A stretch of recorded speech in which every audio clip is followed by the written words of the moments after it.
New tonight at 6, CBS 17 digging deeper into safe storage gun laws. Sunday marked 2 years since 5 people were killed in the Hedingham mass shooting. The father of the accused teenage gunman is now on probation after pleading guilty last month to failing to safely store his gun.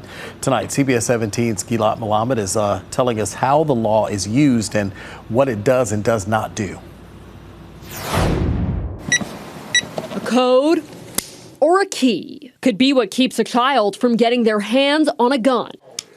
It could also be what keeps the adult who owns it from being arrested under North Carolina's Storage of Firearms to Protect Minors law. The intent is clear that if you're going to own a gun and you have children in the house, you have an obligation to secure that, to be a smart gun owner. According to state law, if someone living with a minor fails to store a gun properly and the minor uses it for one of 4 scenarios, including bringing it to school, carelessly showing it, injuring or killing someone, or committing a crime, the gun owner could face a misdemeanor charge. Last month, we saw likely the most notable case under this law. Obviously, this is a case of epic tragedy. Alan Thompson, the father of the teenager accused of killing 5 people in the Hedingham mass shooting, pleaded guilty to improperly storing his gun.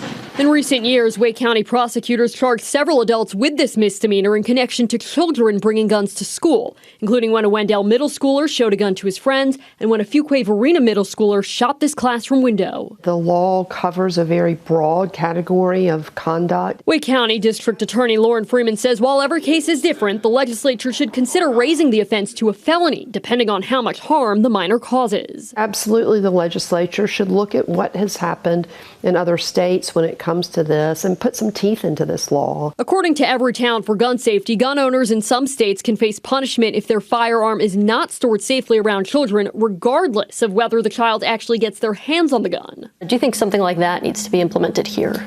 I think we need to look at what has been effective in other states. Freeman says with the uptick in juvenile violent crime and guns in school, no tool should be left in the toolbox. I do think that there needs to be some basic offense for if a child, comes into possession with a firearm and it's because an adult has left that unsecured within their home, regardless of what that juvenile does with that gun. I don't think we need to wait to get to the point that the juvenile has caused some real harm with it before we hold people responsible for being smart gun owners. And right now, harm needs to be caused. Right.